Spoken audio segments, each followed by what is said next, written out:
Hello friends, welcome to our channel GK core Telugu. ఈ వీడియోలో నిన్నటి క్వశ్చన్ పేపర్స్లో 20 క్వశ్చన్స్ అయితే ఎక్స్ప్లెయిన్ చేసుకున్నాం కదా. రిమైనింగ్ ఇంకా 20 క్వశ్చన్స్ అయితే ఈ వీడియోలో డిస్కస్ చేద్దాం. 2025కు సంబంధించి ప్రీవియస్ ఇయర్లో అడిగినటువంటి అసిస్టెంట్ అండ్ ఎగ్జామినర్ పేపర్లో వచ్చినటువంటి జీకే క్వశ్చన్స్ అనమాట. నిన్న 20 అయితే డిస్కస్ చేశాను. ఇంకెవరైనా ఆ వీడియో చూడకపోతే ఈ వీడియో కింద పిన్నెడ్ కామెంట్లో ఆ వీడియో యొక్క లింక్ అనేది ప్రొవైడ్ చేస్తాను. ఒకసారి అది చూడండి. ఇవి కంటిన్యూస్గా ఉంటుంది. ఫస్ట్ క్వశ్చన్, బౌద్ధ అవశేషాలను ఉంచే నిర్మాణాన్ని ఏమంటారు? సో దీని యొక్క ఆన్సర్ వచ్చేసి స్తూప అనమాట. ఇక్కడ నేను మీకు కొంచెం ఎక్స్ప్లెనేషన్ కూడా ఇచ్చానమాట. అంటే ఆ కాన్సెప్ట్కి సంబంధించి క్వశ్చన్ అనేది ఒకవేళ వేరే విధంగా అడిగాడంటే దానికి సంబంధించి కొంచెం అవగాహన అనేది ఉండడానికి ఒక బిట్ చదువుతున్నాం కాబట్టి దానికి సంబంధించి సమ్ ఇన్ఫర్మేషన్ అనేది కూడా అక్కడికక్కడ మనం తెలుసుకుంటే కొంచెం గుర్తుండడానికి ఛాన్స్ ఉంటుందని సింపుల్గా ఇక్కడ మీకు ఎక్స్ప్లెనేషన్ అనేది కూడా అందించాను. అదొకసారి చూస్తే బుద్ధిని అవశేషాలను భద్రపరచడానికైతే ఈ స్తూపాన్ని అయితే ఉపయోగిస్తారనమాట. అంటే ఇది గోపురాకార నిర్మాణం, అంటే అర్ధగోళాకారంలో అయితే ఉంటుంది. బౌద్ధ మతంలో పవిత్ర స్థలం, అంటే ఇక్కడ అమరావతి స్తూపం, సంచి స్తూపం లాంటివి చూస్తూ ఉంటాం కదా. సో అలాంటిదనమాట ఈ బౌద్ధుడి అవశేషాలను. అంతేకాకుండా ఈ బౌద్ధ మతంలో కొంతమంది ప్రధానులు ఉంటారు కదా, ఆ మతానికి సంబంధించి వాళ్ళ యొక్క అవశేషాలను వాటిలో అయితే ఉంచుతారనమాట. సో వాటిని ధ్యాన స్థలాలుగా, పవిత్ర స్థలాలుగా అయితే వీళ్ళు భావిస్తారు. అండ్ నెక్స్ట్ క్వశ్చన్ చూడండి, సంయుక్త విమోచన్ 2024 ఎక్కడ జరిగింది? సంయుక్త విమోచన్ 2024 ఎక్కడ జరిగిందంటే అహ్మదాబాద్, అంటే పోర్బందర్, గుజరాత్ రాష్ట్రంలో అయితే ఇది జరిగింది. అసలు ఏంటి ఈ సంయుక్త విమోచన అన్నది ఒకసారి చూస్తే, గుజరాత్ అనేది సముద్రంతో ఎక్కువ తీరాన్ని పంచుకున్నటువంటి మన భారతదేశ రాష్ట్రం అనమాట. ఈ గుజరాత్ తీరంలో సంభవించేటువంటి తుఫానులు, విపత్తులు ఎదుర్కోవడానికి మన భారత సైన్యం, అంటే ఇండియన్ ఆర్మీ ఆధ్వర్యంలో 19 నవంబర్ 2024లో అయితే ఈ కార్యక్రమాన్ని అయితే నిర్వహించారు. దీన్ని బహుపాక్షిక మానవత సహాయ మరియు విపత్తు ఉపశమన, సింపుల్గా HADR అని అయితే ఇంగ్లీష్లో అంటారు. తెలుగులో చూసుకుంటే బహుపాక్షిక మానవత సహాయ మరియు విపత్తు ఉపశమన విన్యాసం. అంటే ఈ సమయంలో ఇది తుఫానుల సమయంలో వివిధ ఏజెన్సీల మధ్య, అంటే ఏ ఏజెన్సీలు, Indian army, air force and ఈ నౌకాదళం ఉన్నారు కదా, నేవీ, వీళ్ళందరి మధ్య కూడా సమన్వయం ఏర్పరచుకోవడానికి ఏదైనా విపత్తు సంభవించిందంటే మనం పిలిచేది వాళ్ళని, ఆర్మీయో ఎయిర్ ఫోర్సో ఈ నేవీ వాళ్ళు దిగుతూ ఉంటారు కదా.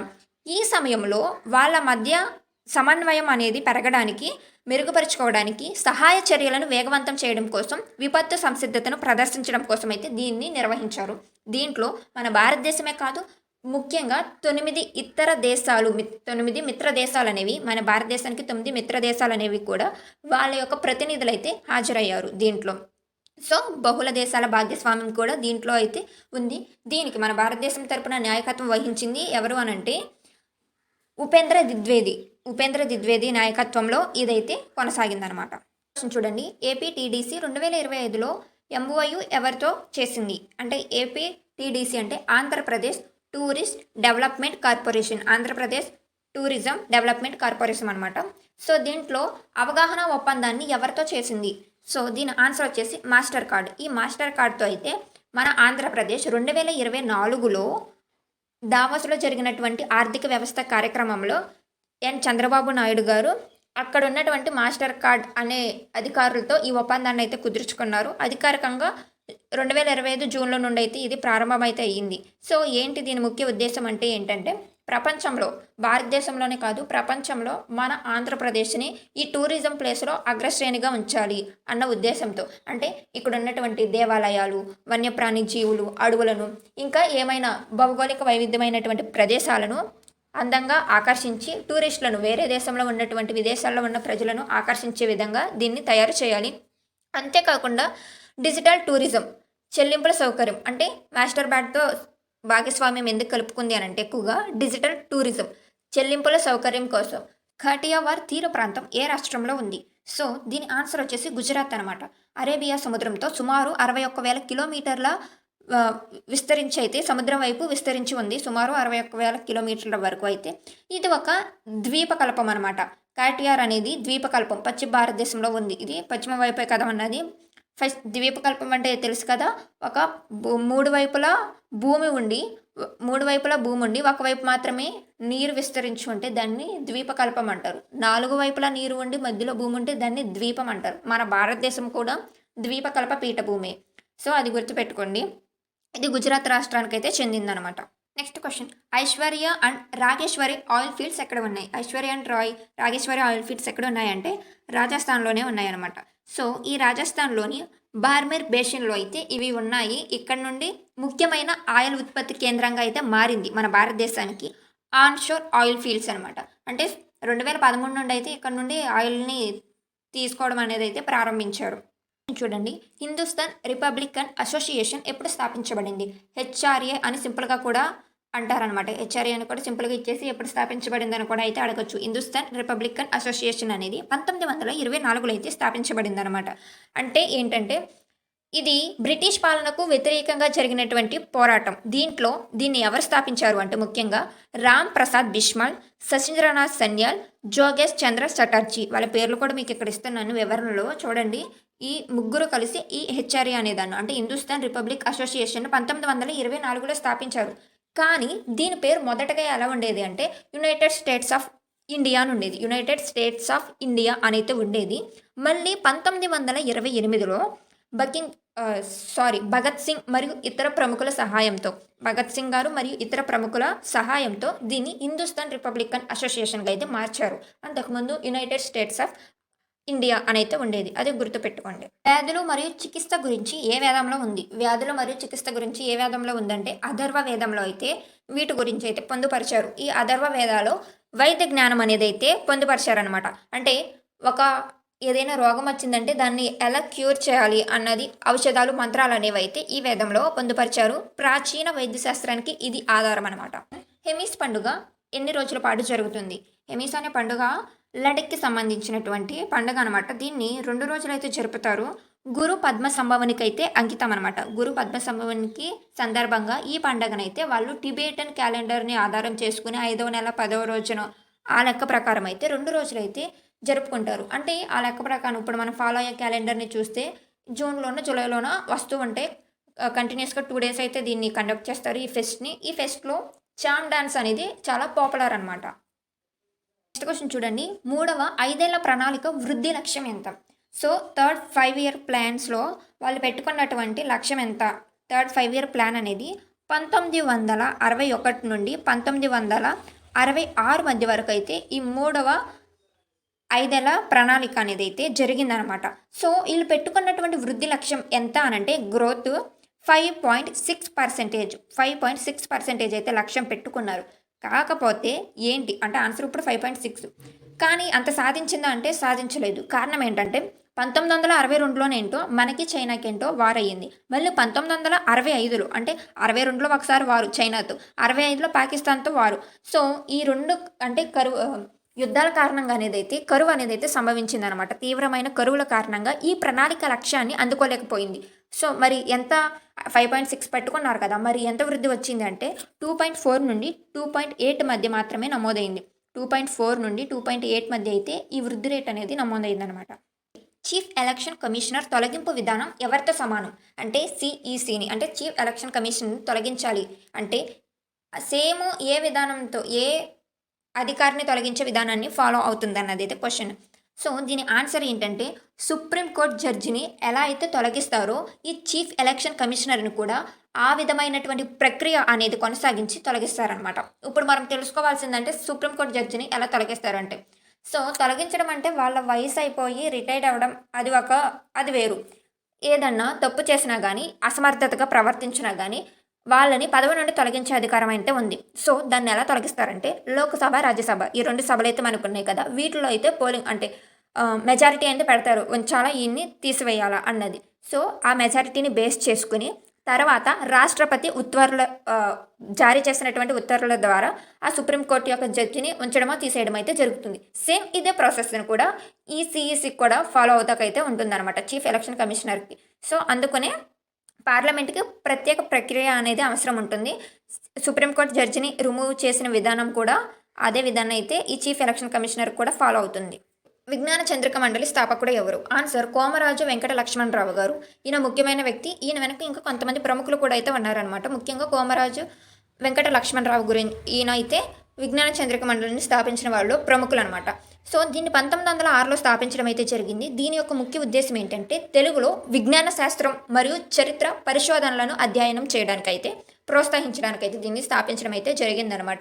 ఇది నిజాం కాలంలోనే, అంటే నిజాంలు పరిపాలించారు కదా, ఆ కాలంలోనే మొదటగా నిర్మించినటువంటి గ్రంథమాలికగా అయితే దీన్ని పేర్కొన్నారు. మొదటిగా నిర్మించినటువంటి గ్రంథమాలికగా అయితే దీన్ని పేర్కొన్నారనమాట. తెలుగు సాహిత్యానికి అభివృద్ధికి ఈయన కృషి చేశారు. విజ్ఞాన చంద్రిక మండలి స్థాపకుడు. భారతదేశంలో ఉన్న హిమాలయాల్లో అత్యంత ఎత్తైన శిఖరం ఏది అని అంటే కాంచన్జంగా. ఈ కాంచన్జంగా అనేది సుమారు 8,586 మీటర్ల ఎత్తులో ఉంది. ప్రపంచంలోనే ఎత్తైన శిఖరాల్లో ఇది 3వ స్థానంలో అయితే ఉంది.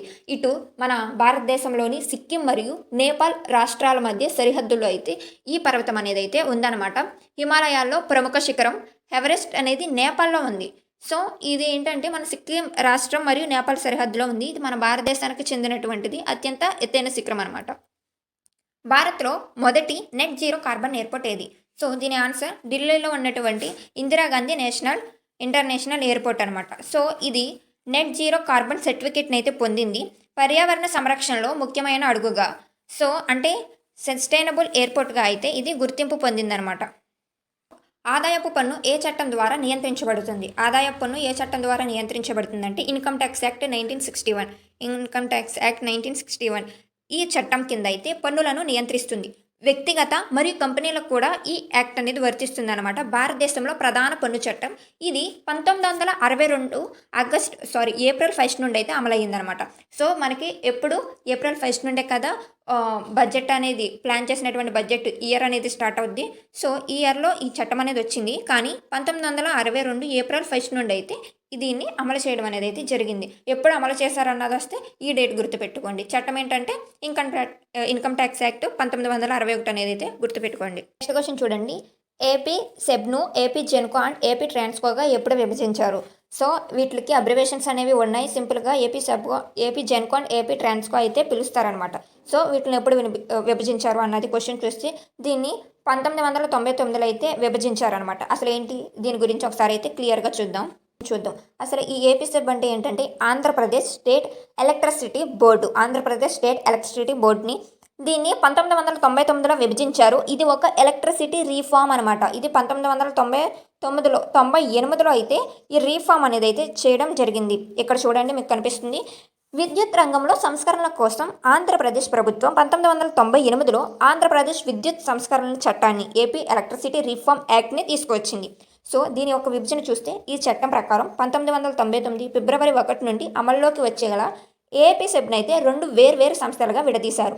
అది AP Genco and AP Transco అనమాట. ఫస్ట్ది AP Genco, Andhra Pradesh power generation corporation. అంటే ఇది విద్యుత్ని ఉత్పత్తి చేసే బాధ్యతలను అయితే చూస్తుందన్నమాట. ఉత్పత్తి బాధ్యతల్ని ఇది చూస్తుంది. అండ్ ఏపీ ట్రాన్స్కో విషయానికి వస్తే ట్రాన్స్మిషన్ కార్పొరేషన్ ఆఫ్ ఆంధ్రప్రదేశ్. అంటే విద్యుత్ సరఫరా ట్రాన్స్మిషన్ బాధ్యతలను అయితే ఇది చూస్తుంది. అంటే ఇది ఎలా ఉత్పత్తి చేస్తామన్న బాధ్యతలను ఎలా చూస్తుంది, ఉత్పత్తి చేసిన దాన్ని ఎలా ట్రాన్స్మిట్ చేస్తున్నాము ప్రజలకి అన్నదైతే ఈ సంస్థ అయితే చూస్తుంది అనమాట. ఈ విధంగా అయితే విభజించారు. క్వశ్చన్ చూడండి. ఆంధ్రప్రదేశ్ పట్టణ ప్రాంతాల్లో సాలిడ్ వేస్ట్ మేనేజ్మెంట్ గురించి క్రింది స్టేట్మెంట్స్. సో ఇక్కడ స్టేట్మెంట్ బేస్డ్లో అయితే క్వశ్చన్ ఇచ్చాడు మనకి. ఈ క్వశ్చన్లో ఇచ్చినటువంటి స్టేట్మెంట్స్లో ఏవి కరెక్ట్ అనేది అయితే ఫైండ్ అవుట్ చేయాల్సి ఉంటుంది ఆన్సర్. ఒకసారి స్టేట్మెంట్స్ గురించి అంటే సాలిడ్ వేస్ట్ మేనేజ్మెంట్ గురించి, సో ఎలాగో జరుగుతుంది కదా, దీని గురించి అవగాహన ఉండొచ్చు. అంటే 2016లో ఒక కార్యక్రమాన్ని అయితే చేపట్టారు. తడి చెత్తని పొడి చెత్తని వేరు చేసి వాటిని రీసైక్లింగ్ అనేది అయితే చేయాలి అన్నది విన్నామని కన్నా దాని గురించి అనమాట. సో ఇక్కడ చూద్దాం స్టేట్మెంట్స్. అన్ని పట్టణ ప్రాంతాలు సాలిడ్ వేస్ట్ మేనేజ్మెంట్ సదుపాయాల కింద కవర్ అయ్యాయి. సో ఇవి కేవలం గ్రామీణ ప్రాంతాల్లోనే కాదు, పట్టణ ప్రాంతాల్లో కూడా సాలిడ్ వేస్ట్ మేనేజ్మెంట్ అంటే ఘన పదార్థాల వ్యర్థాలను ఈ సదుపాయాల కింద కవర్ అయ్యాయి అన్నదైతే ఇస్తుంది. అంటే ఇది ఎలా ఉంటుందంటే ఒక 70% కరెక్ట్, 30% రాంగ్ అన్న వేలో అయితే ఉంది. ఆల్మోస్ట్ కవర్ అయ్యింది. 70% వరకు అన్ని మన ఆంధ్రాలో అన్ని ప్రాంతాల్లో కూడా ఈ చెత్తను వేరు చేసేటువంటి కార్యక్రమాలు అయితే చేపట్టారు. కానీ ఇంకా కొన్నాటిలో అయితే వీటి యొక్క లక్షణాలు, వీటి యొక్క ప్రయోజనాలు అయితే కనిపించడం లేదనమాట. సో దీన్ని కాబట్టి అటు ఇటు అని మాట్లాడలేం. మిగతాయి కూడా ఒకసారి చూద్దాం. అండ్ నెక్స్ట్ది యుఎల్బిఎస్ అంటే అర్బన్ లోకల్ బాడీస్ కేవలం వేస్ట్ సెగ్రిగేషన్పై మాత్రమే, అంటే వేరు చేయడం మాత్రమే దృష్టి పెడతాయి, రీసైక్లింగ్ చేయవు అంటున్నారు. సో తడి చెత్తని పొడి చెత్తని వేరు చేస్తున్నాయి కానీ వీటినైతే రీసైక్లింగ్ చేయట్లేదు అని అంటున్నారు. లేదు, తడి చెత్తని ఏంటో కంపోజింగ్ కింద అండ్ పొడి చెత్తని ఏంటో రీసైక్లింగ్ చేయడానికి ఉపయోగిస్తున్నారు. ఇది కరెక్టే. అండ్ మూడోది కూడా ఒకసారి చూద్దాం. సాలిడ్ వేస్ట్ మేనేజ్మెంట్ను ప్రైవేట్ సంస్థలతో భాగస్వామ్యం అమలు చేసింది. అవును, దీన్ని పీపీపీ అని ఒక ప్రైవేట్ సంస్థ భాగస్వామ్యం చేసి దీన్ని అమలైతే చేస్తున్నారు కాబట్టి ఇది 100% కరెక్ట్. ఒక్కసారి మనం ఆప్షన్స్ విషయానికి వస్తే ఇక్కడ చూడండి 1, 2, 3 అన్నీ అన్నాడు. ఇక్కడ 1 మరియు 3 అన్నాడు. ఇక్కడ మనం చూసుకుంటే 100% ఈ స్టేట్మెంట్ అనేది ఎలాగో తప్పు అనమాట. ఇవి దృష్టి పెడతలేదు అని అయితే దృష్టి పెడతాయి, రీసైక్లింగ్ చేయవు అన్నాడు. రీసైక్లింగ్ కూడా చేస్తాయి కాబట్టి ఈ స్టేట్మెంట్ అనేది తప్పు.